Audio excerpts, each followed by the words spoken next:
patriotic State of the Union. Coming up, we have live reaction with the House Speaker, Mike Johnson. We also will check in with Texas Senator Ted Cruz will join us, and U.S. men's hockey star. They were real stars tonight.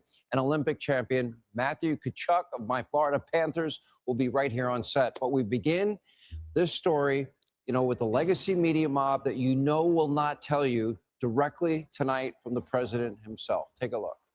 Our nation is back, bigger, better, richer, and stronger than ever before. After 4 years in which millions and millions of illegal aliens poured across our borders, totally unvetted and unchecked, we now have the strongest and most secure border in American history by far. The flow of deadly fentanyl across our border is down by a record 56% in 1 year.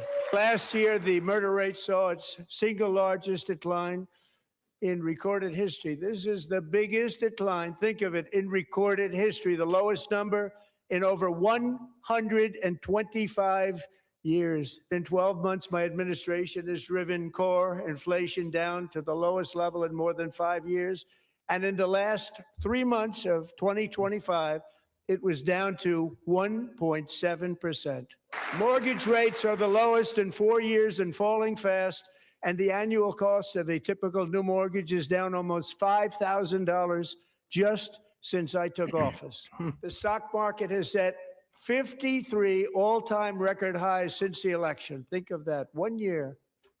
Yeah. Boosting pensions. I mean, you can look it up right now. Core inflation's at 2.5. Yeah, I mean, shout out. Core inflation's at 2.5 as regular inflation's at it went down to 2.4.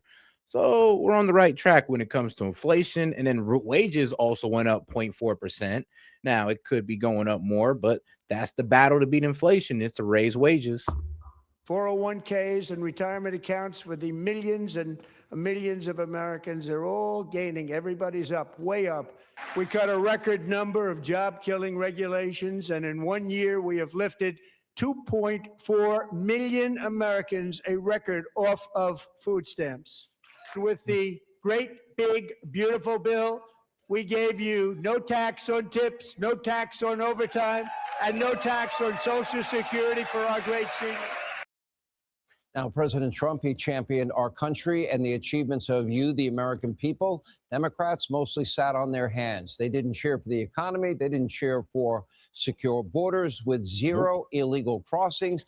They didn't cheer for record stock market gains or the progress on inflation that Donald Trump inherited. And half the Democrats in the room couldn't even stand and cheer for the gold medal winning U.S. men's hockey team during this. Oh, God, do me a favor and double tap that screen and like the video, guys. Let's get more people on the conversation by double tapping that screen. All right, let's get back to it. This incredible moment. Take a look. Country is winning again. In fact, we're winning so much that we really don't know what to do about it. People are asking me, please, please, please, Mr. President, we're winning too much. We can't take it anymore. We're not used to winning in our country. Until you came along, we're just always losing, but now we're winning too much.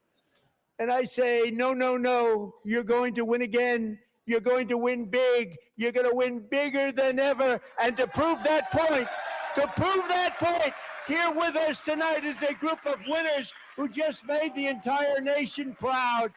The men's gold medal Olympic hockey team. Come on in. Hey, congratulations.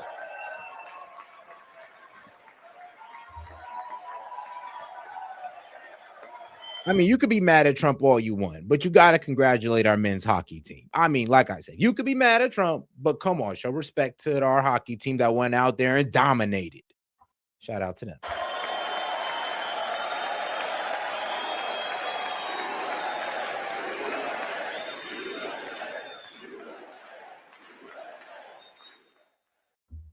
Now, clearly tonight was not about the Democratic Party. In fact, it wasn't about either party. Instead, President Trump delivered a glowing speech highlighting the triumphs, the struggles, the bravery of so many American people, including this young girl who survived a horrific car crash caused by a Biden-Harris illegal immigrant. Take a look at this moment.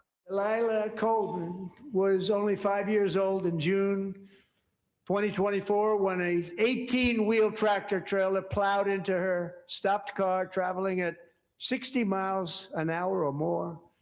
The driver was an illegal alien let in by Joe Biden and given a commercial driver's license by open borders politicians in California. Doctors said Delilah would never be able to walk or talk, have a good life. She wouldn't even be able to eat again. But against all odds, she is now in the first grade learning to walk. And she's here this evening with her dad, Marcus, a fantastic man. Delilah, please, you are a great inspiration. Please stand up.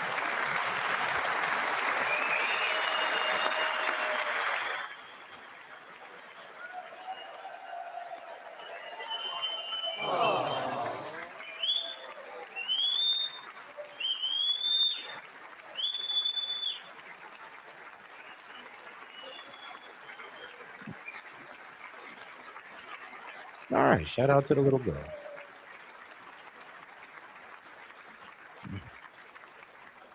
Thank you, Delilah. You know what the crazy part is? I mean, shout out to this girl for surviving. I mean, God bless her.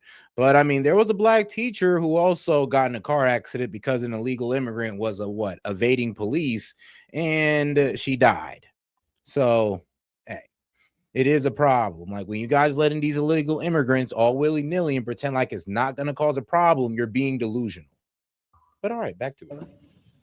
Many, if not most, Oh, double tap that screen. illegal aliens do not speak English and cannot read even the most basic road signs as to direction, speed, danger, or location. Loose. That's why tonight I'm calling on Congress to pass what we will call the Delilah Law, barring any state from granting commercial driver's licenses to illegal aliens. So many heartless Democrats in the room. They sat on their hands. In fact, most. So, guys, you want to get involved with the show, you can go ahead and send in a super chat with any question, comments, jokes, or disagreements. I'll be happy to read it out loud and engage with it. Just $2 and up. And let's not forget to double tap that screen to, well, about almost 300 of y'all in here. Democrats wouldn't even stand to honor a mother whose 16-year-old daughter was stabbed to death by an illegal immigrant. And when the president urged lawmakers on both sides of the aisle to stand up and commit to protecting American citizens against criminal illegal immigrants, Democrats, once again, sat on their hands. Take a look. If you agree with this statement, then stand up and show your support. The first duty of the American government is to protect American citizens, not illegal aliens.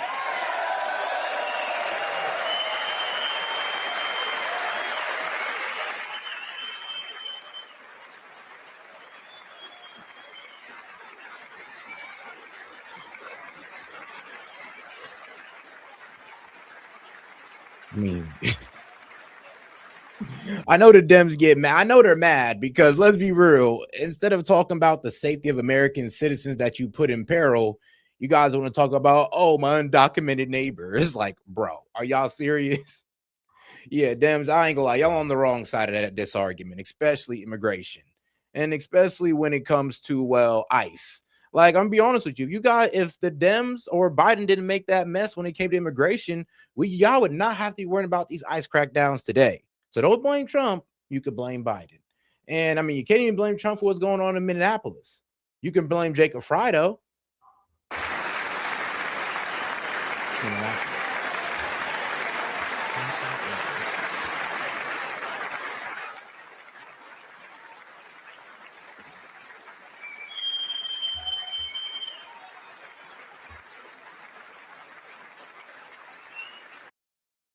First duty, protect American citizens, not illegals. Not only did these Democrats refuse to stand up for the American people first, but take a look at your screen. Two members of the squad, Congresswoman Omar, Congresswoman. Now, I'll be real with you. Ilhan Omar actually kind of do got a decent reason to be upset. She did just call, Trump be reckless as hell. He said, the Somali pirates who have stolen billions from the American people. I'm like, okay. He's not wrong. But the way he framed it is if all Somalians are just trying to defraud the government. When no, that was just that situation in, Minneapolis. So we can't just sit there and throw all the Somalians under the bus. But the Dems don't make it no better for the Somalians or themselves when they sit here and try to create every excuse in the world for it, or just try to say we're being Islamophobic or racist. It's like, no, it don't work like that. They're committing a crime. Hold them accountable. Tlaib visibly seething with rage, shouting at the president from their chairs. By the way, take note right there that Congresswoman Tlaib wearing an F-ICE button.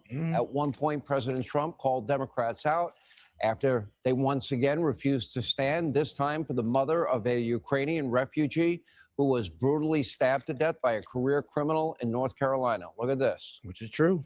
She had escaped a brutal war only to be slain by a hardened criminal set free to kill in America. Came in through open borders. Whoa, wait. Mrs. Zaretsky, tonight, I promise you we will ensure justice for your magnificent... Hold on, Trump. Hold on. Wait. Yeah, I remember I heard that when I was listening to it in full, and I was like, that's not true. Bro was an American citizen. He had a criminal history. He's been locked up like 14 times and released for whatever reason that North Carolina cannot explain. I'll be real with you. If you ask North Carolina, they can't explain it. But the way I read it is that they was releasing him in hopes that he would go get help, but he never did. So, I mean, I guess that they gave him 14 too many chances. Okay, guys. But yeah, in this situation right here, no, he was an American citizen. This wasn't because of undocumented immigrants. Daughter, Irina.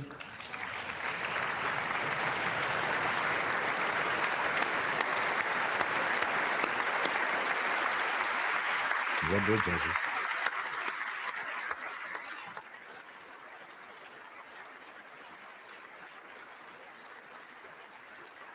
Oh, next Erica Kirk, huh? How do you not stand? How do you not stand? How do you not stand? No doubt that President Trump and the Democrats in that room are not going to agree on too many things. But how deranged do you have to be to sit on your hands when the president is honoring innocent victims and their families? You know, I said last year, the Democratic Party lost their heart, their conscience, and their soul when they didn't stand for the families of Laken Riley and Jocelyn Nungary. Well, I can report tonight, Democrats are still a soulless party. Again, this speech was mostly about safety and security. Yeah, that's the problem with the Dems. It's like, bro, not everything's about Trump. You can sit there and separate celebrating fellow Americans. You can separate that from your hatred of Trump. And if you can't, you honestly have a problem. Like, if you can't sit there and celebrate the men's team due to your hatred of Trump, you honestly have a problem. It's like you should be able to sit there and feel good about America bringing home gold. Then, oh, well, but Trump is like, dog, that's what we mean by Trump derangement syndrome. You can't celebrate something good just because Trump's involved. Like, there's something wrong with you. Oh, and make sure to double tap that screen with your TDS ass. Oh, I'm just playing, guys. But still, though, double tap that screen. Prosperity, the American people. Democrats, they were outraged. Well, thankfully, they are not in charge. And come November, well, we still have the single most important choice midterm election in our lifetime. The stakes couldn't be any higher. But now, under President Trump's leadership, America's full potential is unlocked, and the state of our union, thankfully, is strong. Hey, Sean. But all right, man, you know, here at S.E.T Media, we like to go on both sides. So let's see what the Dems are saying on CNN. All right, let's get right into it. The President of the United States, Donald J. Trump, giving the longest State of the Union address on record, clocking in at something like 1 hour, 48 minutes, beating his own previous record set last year at what was not officially a State of the Union, was a joint address to Congress, giving a rousing description of the United States of America that he sees when he looks out the window, even if it isn't the one that most Americans, according to polls, see in terms of the economic prosperity, in addition to some very sharp, very partisan, even nasty attacks on Democrats and some populist economic proposals. The president taking time to make healthy use of stories both sad and illustrative and inspiring, stories of fellow Americans. We saw not one but two Congressional Medals of Honor awarded, one to a 100-year-old Navy fighter pilot from World War II, Korea and Vietnam. The other one to Chief Warrant Officer Eric Slover, injured during the Maduro raid just last month. I do not doubt that his supporters will absolutely love his speech and his critics will find much to hate about it, but there were definitely moments that I think any American would appreciate. Yeah, and what Americans wanted to hear more. There were some things I did and didn't like about the speech. You know, I altogether give the speech a B plus. B plus.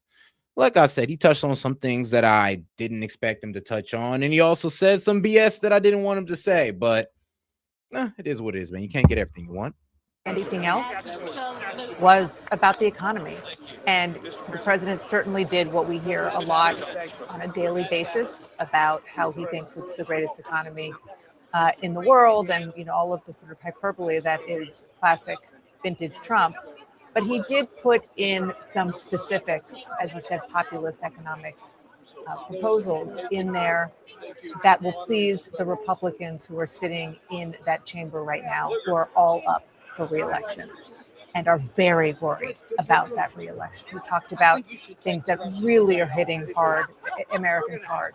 Energy costs, said that he is going to try to get the AI companies to pay for, and the tech companies to pay for how much energy they are using, which American consumers are now paying for largely. Housing costs, he got a proposal in on that. Is that going to make people feel better tomorrow? No. But a lot of the concern that people who are going to go out and vote or not vote this election year is that they don't think that he's paying attention to that. And is this speech going to solve that? No. But at least they all have clips and some talking points that they can go back on the campaign trail and start talking about. Yeah, and I just want to note there was Thomas Massie standing over as the president was exiting. Well, hold on now. You're talking about the advantage that Trump has. While Dems got to sit there and figure out a plan besides, bashing Trump. Trump, honestly, his plan's in action. And when midterms come, that's going to be, the ultimate report card to see if people are going to go out and vote for the Republicans or the Democrats. Well, let's see if inflation continues to go down. Let's see if we continue to have growth in the job market. We started off pretty good this month. Well, last month in January. Let's see if we can do the same thing in February and continuing. So that's what the midterms are going to depend on, the performance of Trump's agenda up until November. So we got plenty of time. Of course, the president and Thomas Massie have feuded. He's not been happy with him. He wants him to lose his job as a member of Congress. I think what stood out to me as we were watching this is, this is not unfamiliar territory for the president. He has delivered many of these addresses. He's now broken his own records on how long he has spoken. But these moments as he was in there and at the beginning, obviously getting started, he was largely looking over to the left side of the chamber where a lot of the Republicans were sitting. Then he began looking at the right side as Democrats obviously were not standing for what he believed should be applause lines during his speech. And he was getting increasingly irritated by it, at one point stopping and saying, these people are crazy. I can't believe they're not standing for this. The one thing that I saw them all standing for was when they were talking about insider trading and banning that. He made an offhand joke about Nancy Pelosi. Well, not all of them were standing, but a handful of them were. Yeah, but that got more applause when Senator Elizabeth Warren was standing, and that obviously stood out to the president himself. But obviously these other moments, the guests that they invite, this happens with every president, as you all know, they bring them for these moments, so they will have these moments that go on. I think to Dana's point, the question is if there's voters at home, how do they feel about this? Does it make them feel better about making their mortgage payments and paying down their credit card bills? That remains to be seen ahead of the midterms, but they certainly had those moments. Well, and of course, big picture, we have to remember, this is a president who's been under immense pressure, right? His polling, his approval rating is lower than it's ever been. He was speaking to a room full of... All right, and shout out to my man Monty. Oh, yeah, I wanted to send you the link, brother. He said, link me up, dog. It's been so long. I missed your set. Miss you too, bro. And I need to talk to someone with a brain, not consumed with TDS. Yeah, I know, right? At this point, I ain't listening to the TDS victims unless they super chat in. I'm like, bro, y'all got it. Y'all just too insane at a certain point. Is lower than it's... And because of y'all TDS, y'all don't demand more of y'all party. Ever been. He was speaking to a room full of Republican members of Congress, many of whom stand to lose their seats. The president stands to lose part of the power that he currently has in Washington. And I think the speech reflected the way this president often deploys the strengths that he has. Yes, he spent some time defending his own record. He spent some time blaming his predecessor. He spent some time, at least one of my Republican sources pointed out to me, trying to convince people it wasn't as bad as maybe they feel that it was. But he spent far more time during this speech on offense, right? Ticking through places that are culturally inflammatory in some cases. He put Democrats on the spot repeatedly. I mean, he almost goaded Rashida Tlaib and Ilhan Omar at one point into shouting back at him when he asked the crowd to stand and clap if they supported American citizens. That is where this president often. But here's the thing, though. Y'all should have just stood just because. It's like, all right, yeah, we support American citizens, but F Trump. Like, y'all could have did that. Y'all didn't have to go out like this. Bro, they're doing it on principle now. Like they're just doing it just to do it. Like it's hilarious. Like, stand if you're for the American people. Okay, I guess you're not for the American people. Exactly. It's like, bro, stand for the American people, and like that's all you had to do. And then y'all sat down and well, we don't do what Trump asks us to do. I mean, bro, it's in the message. It's like a crying toddler, a crying 5-year-old. Like, oh my God! Like, just being defiant, just for the sake of being defiant. I mean, he's not goading them. He's pointing out that there is nothing he can do that will make their base happy. So he should focus on America and Americans. That's the what he's doing. The only person Trump goaded was Ilhan Omar, and that's because of the whole Somali pirate comment. I knew she was gonna lash out over that. I was like, she's a 5-year-old. She lashes out at everything. You're a bad person. Come on now. We all like, as soon as Trump said it, we all knew Ilhan Omar was gonna lash out. And he didn't say Somalians. He said the Somali pirates. He's qualifying the Somalians that he's talking about, narrowing them down to the people Somali that pirates. Like, yeah. He didn't say the Somalians. We need to get rid of all the Somalians. He said we need to prosecute the Somali pirates. Do you not agree with that, Set? I mean, not you. I do, but, actually. I ain't mad at it.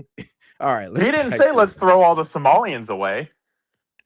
Tries to project strength, and he did it again tonight. And for those at home who are wondering what exactly happened when Congressman Al Green, Democrat of Texas, why he was ejected, he was holding a sign saying, quote, "Black people aren't apes," an allusion to the video that President Trump tweeted a few days ago in which President Obama and First Lady Michelle Obama were in fact depicted as apes. Anderson? Jake, thanks very much. Here with the panel. John King, what stood out to you? I think it's important to remember that, sadly, in my view, most Americans live in their silo. And so people watch this from their perspective of choir practice for the most part.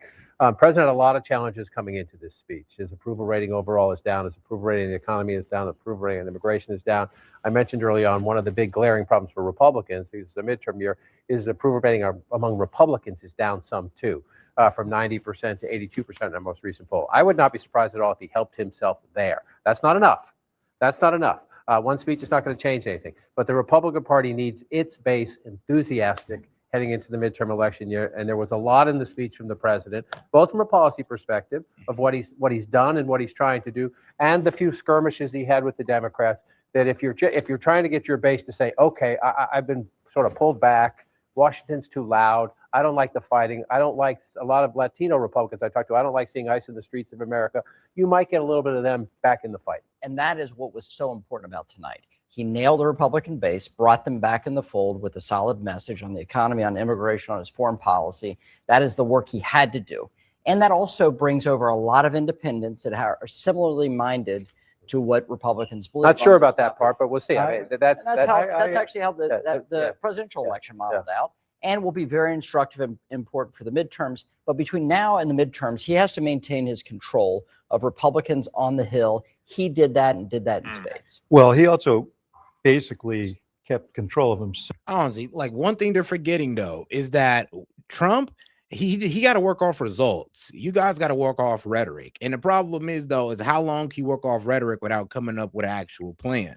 Because if Trump's plan works out and jobs are added and the inflation continues to go down, you guys won't have any ground come midterms. You can cry about affordability, but the results won't be in your favor. Like, that's this guy. That's going to be the truth. So it does all depend on how much results Trump get leading up to the midterms. Which I think will be a great relief to his strategists and aides there. But the question, I mean, I think he did well from their perspective for the reasons that you say, John, and he used the gallery very skillfully to kind of simulate empathy, which is a thing that he's been lacking. And that's sort of a surrogate for that. The question is, he started off the speech by saying, this is the turnaround for the ages. And as you know, because you're traveling around the country, people don't think the direction is right. And I don't think this cured that.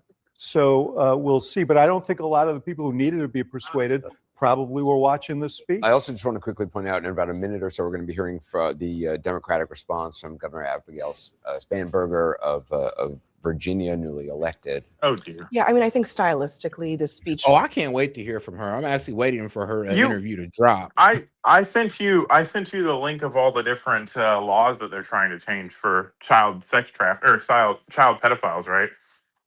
Yeah, but I remember we was talking about the one on what was it? The one about California and how they changed their stuff up. Well, changed their penal codes. No. It's Virginia. That's what I was talking about. Virginia changed their penal codes to get rid of mandatory minimum sentences for people that possess child pornography, and like a lot of other ones too. Like that's what this fucking CIA asset did. Huh.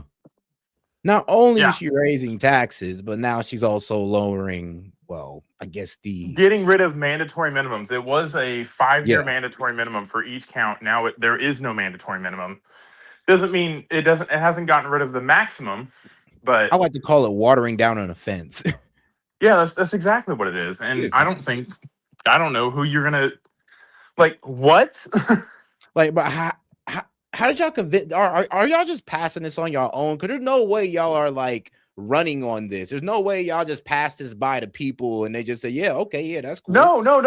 That's their legislative body that did that, not the people. Yeah, I already know, because there's no way you just pitched this to the people and they just said, yeah, I mean, we're okay with that. Like, here's what Democrats do, my man. They go and, like, in the state of Washington, we literally struck down an income tax, and the legislative body it was a ballot measure, and it failed.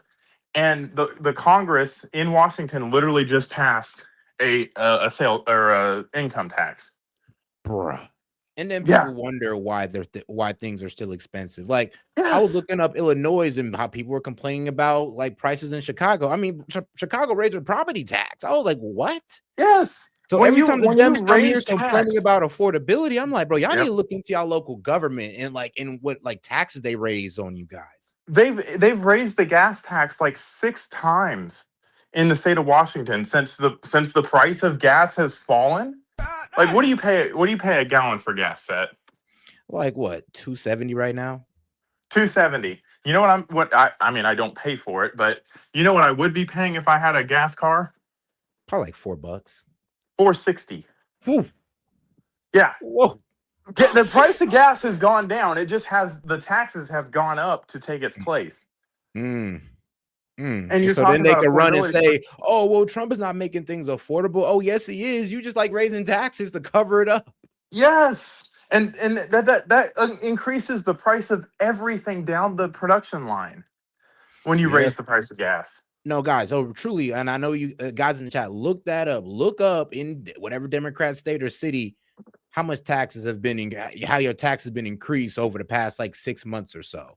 Like, I think we have like the second highest tax behind California for a gallon of gas in the state of Washington. Like that, followed by Oregon.